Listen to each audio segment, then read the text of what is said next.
Why uphold the culinary traditions of the past? On today's menu,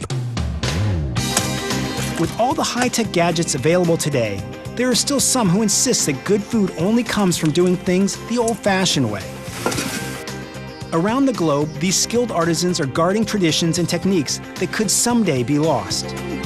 By preserving authentic, more labor-intensive ways of cooking, they are keeping the flavors of the past alive. Fantastic! Resurrecting ancient recipes with Cuisine X. This is the way that tofu was made hundreds of years ago. I don't know if anybody's still doing this. Preserving the legacy of the birthplace of potatoes. Norma has found some 125 different varieties of native potatoes. Liquor from high atop India's celestial tree of everything. Men begin their day with toddy and end their day with toddy, and it hits you right away. Traditional rice paper softened in the morning dew. Tainings's province has been making rice paper since the time of the eldest person's grandfather.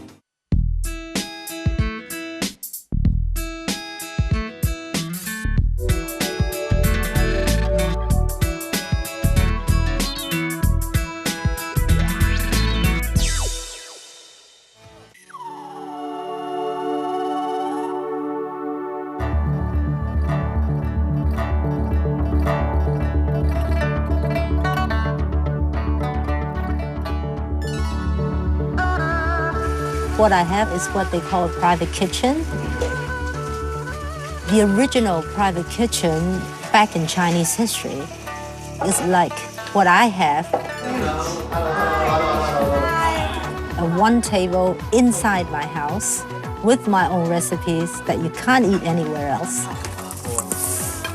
My name is Margaret, and I have a passion for cooking. In Hong Kong and throughout China, private kitchens are small underground restaurants where amateur chefs are free to take a fresh approach to Chinese cooking.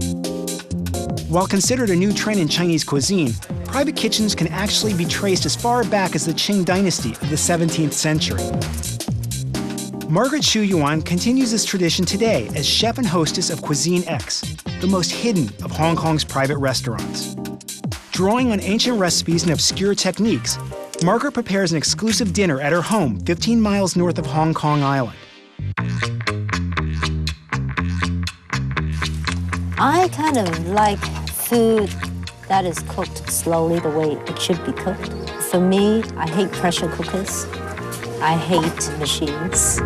This is a stone grinder. It's actually an antique one. The only source of recipes or of information I can find for this kind of food is through very old recipes of old villages. You put beans that you soak overnight into the grinder, and then you put water in, and then this mixture of beans and water comes out, and that's soy milk. These are soybeans. This is the way that tofu was made maybe hundreds of years ago. I don't know if anybody's still doing this. I've got this terracotta cooking device. It's made out of 2 Italian plant pots put upside down. And terracotta can take high temperature. So it's very well heated. And the crispy roasted baby pig is a pretty popular dish that people keep requesting. And basically you slow roast the pork inside hanging up. And the good thing about that is all the fat drips down because it stands up. So there's no fat on the skin, it's just crispy. And inside is juicy. This is the soy milk that came out of the grinder. We put it through a cheese bag, and then we strain it, and this is what comes out of it. We're now gonna make tofu. I pour the coagulated soy milk in here, and then to mold it, I have to press out the water, so I have to put a weight on it. So we leave it there for half an hour. I think food deserves a little bit more respect, a little bit more time. The pig is ready for the first step. I've basically slow roasted it, so it's juicy inside, and the skin is dry enough for making crispy. This is my tofu here. I want to see what it looks like now. The taste of real soybeans. Well, I'm just gonna go get changed and prepare for the guests to arrive. The original private kitchen back in Chinese history was hidden and difficult to find, and that's the way I do it. Please come in. Hi. It only sits 6 people. That's minimum. Maximum is 8. It's usually visited by friends of people who know me. So I hope you guys are hungry. I've got tons of stuff to do. Okay. Chopsticks ready now. Come on. Where is the food? But then the good thing is I can choose and pick my clients. I don't have people who I don't like coming to dinner. This is a roast black baby pig. Now this is the organic pig from one of the local farmers. This is only just under 1 month. Poor thing. Poor thing. But it's so delicious. It's very crispy. Wow. The best thing is everyone just helps themselves as well. They don't expect any service. They're happy. They just want to talk about the food. They are deeply in appreciation of the process that I go through.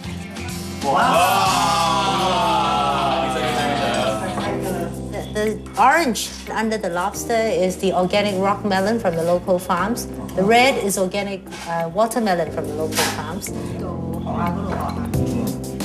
I prefer food that is cooked the way it's meant to be. Jackie, For this one.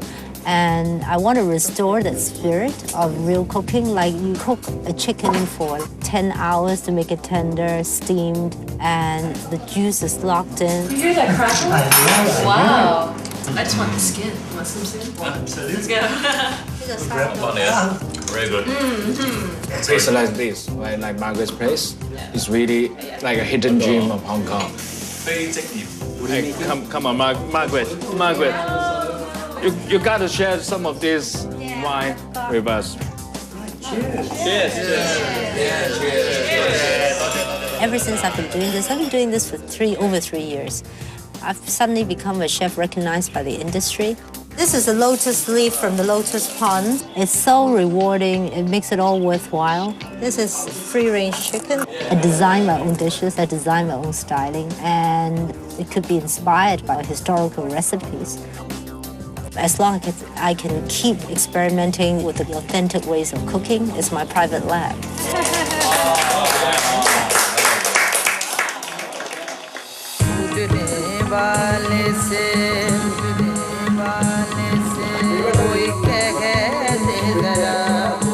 In Kerala, there are toddy shops everywhere. Men begin their day with toddy and end their day with toddy. It's fermented coconut palm sap. I haven't tasted it myself. I'm looking forward to tasting it.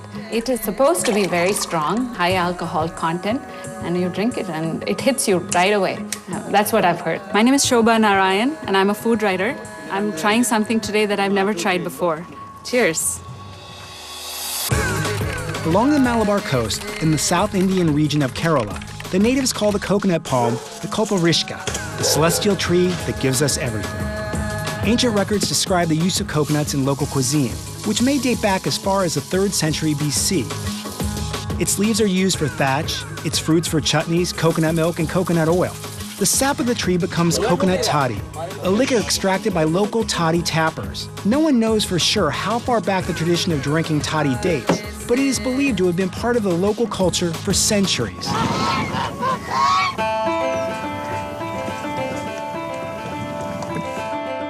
So Kerala is along the coast of India by the Arabian Sea. It's the Malabar coast, as we call it.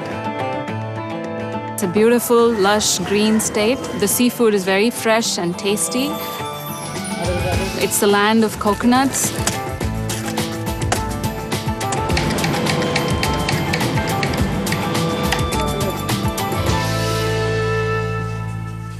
Toddy is ubiquitous in Kerala. This is a typical village toddy shop, and as you can see, they've started business early in the morning. There are men buying liquor. The trick in toddy is timing when you catch the sap.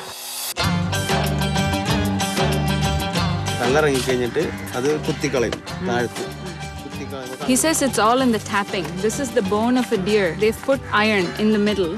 That's why it's really heavy. His technique is he taps it on 2 sides, and when he thinks there's enough liquid inside it, he makes a hole in the bottom. This is katti. Katti is a Malayalam word for knife. This is what he uses to cut the palmyra sack.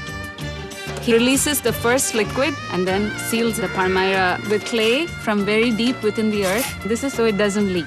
He says once you put a layer of this, it becomes hard like brick. And then you do nothing to it for 12 days. Only after that, the tree releases the liquor. So that's the second path.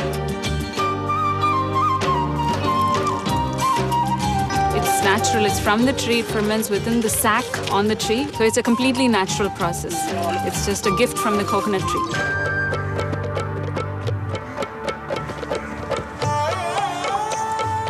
So this is my first time drinking toddy. Cheers.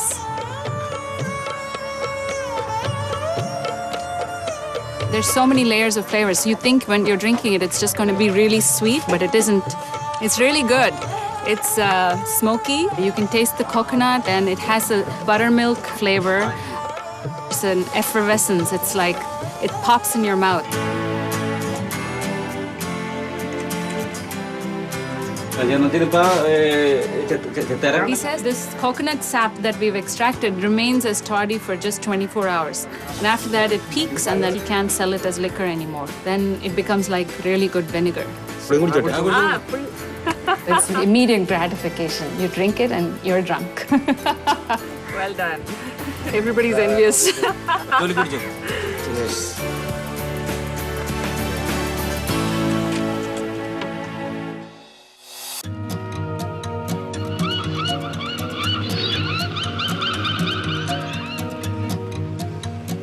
Chiloé is known for its myths, it's known for its climate and beautiful skies, but mostly now it's known for its native potatoes. Norma Aguilar dedicates herself to preserving the island's unparalleled potato diversity on a mission to maintain rare species for future generations. Located 730 miles south of Santiago, the Chiloé archipelago is defined by its 1,000-year-old culture of potatoes. In fact, potatoes may have actually originated on this island. Though there are more than 200 varieties of potatoes, many are not commonly cultivated.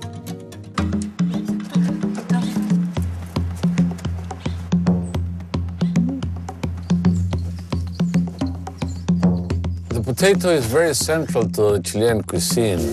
Almost every dish in Chile carries a potato.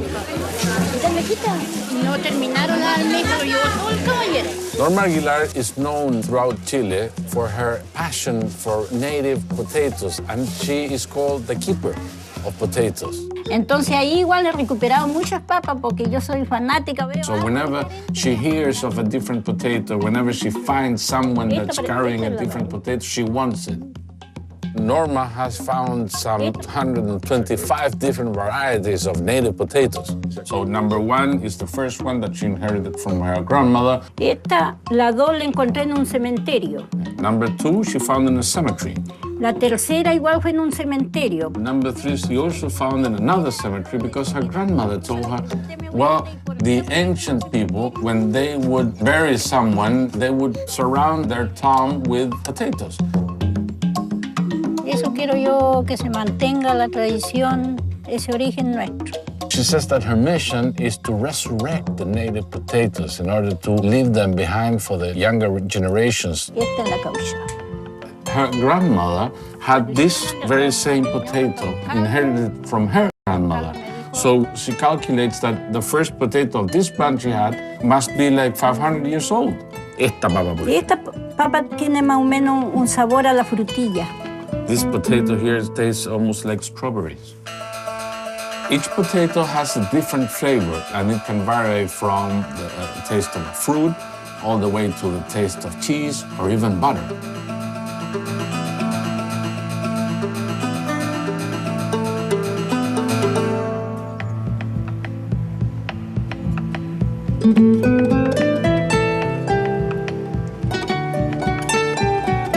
Norma's work with potatoes is very special because it's bringing Chilean gastronomy back to its roots.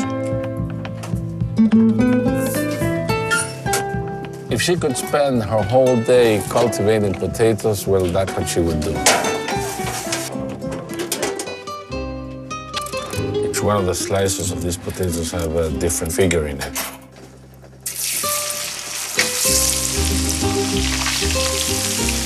This is a very old stone they have in these families, and it's a volcanic stone.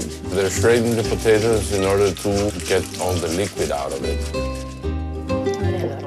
What they're doing right now is making a papa rellena, stuffed potato.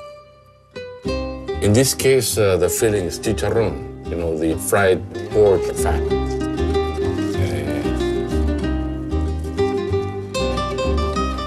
This is what replaces the bread, actually. So it's readily available in the kitchen in Chiloé for the family to pick up, and they eat it every day at once time. This is a typical chilote dish. I mean, this is something that you won't find in the rest of the country, only in the island of Chiloé.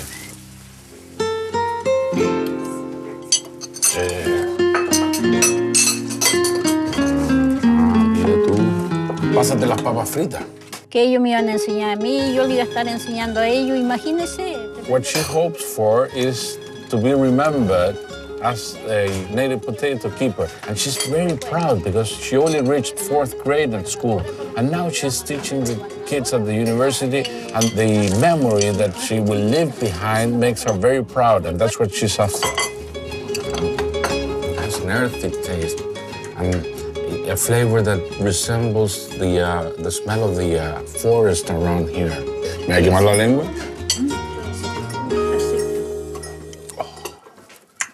This is it. Lo de veras que no me lo puedo, entonces tengo que pasarlo.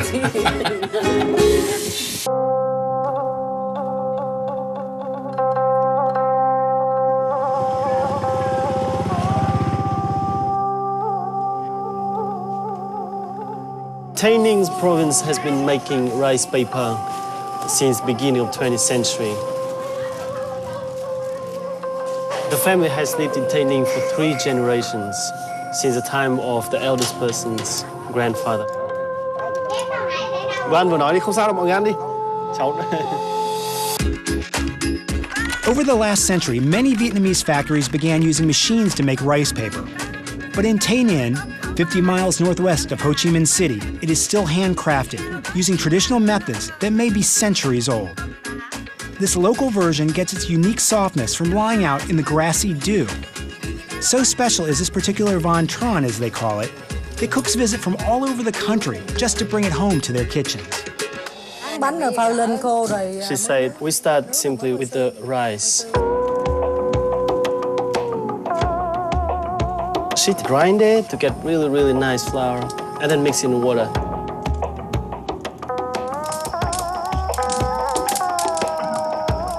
Mrs. Nam, she'll use her ladle and pour a nice mixture of rice flour and water on top of that cheesecloth.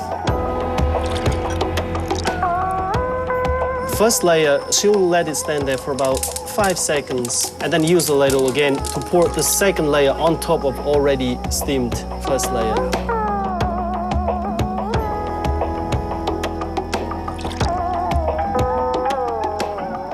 Mrs. Nam gently roll the rice papers on the homemade rolling pin made of bamboo.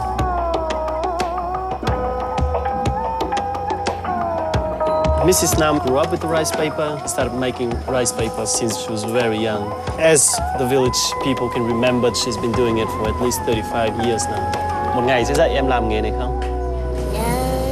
Bà không chưa nói. Nó biết gỡ rồi cái này.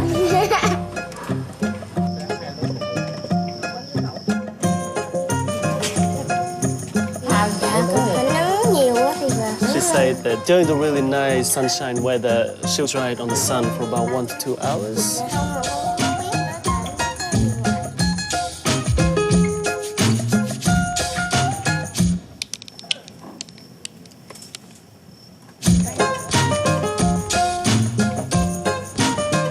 Nhúng vỏ đậu cho nó hừng than rồi. When the rice paper get dried, they'll grill them. Flipping is quite important because it actually keeps the shape.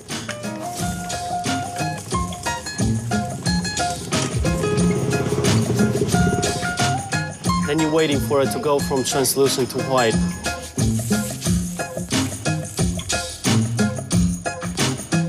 When it's white, it's done.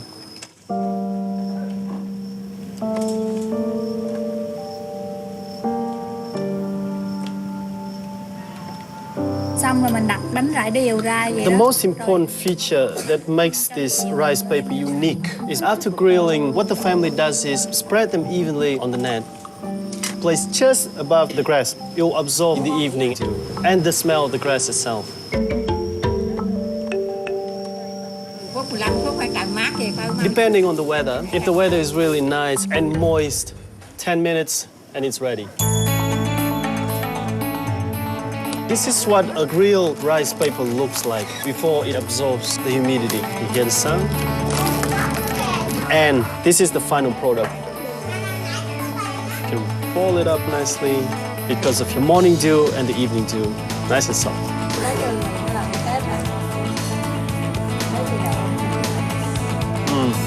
Yummy. I prefer food that is cooked how mom used to cook it. Everything tastes so real. I want to restore that spirit of what I think was lost cuisine. People come from all over the country searching for her potatoes. Norma's work is to resurrect the native potatoes in order to leave them behind for the younger generations. Every cook, every household has a certain way of doing things, and my grandmother taught my mother, and my mom taught me, and I'm teaching my kids. So unique cooking techniques are literally being translated down the generations.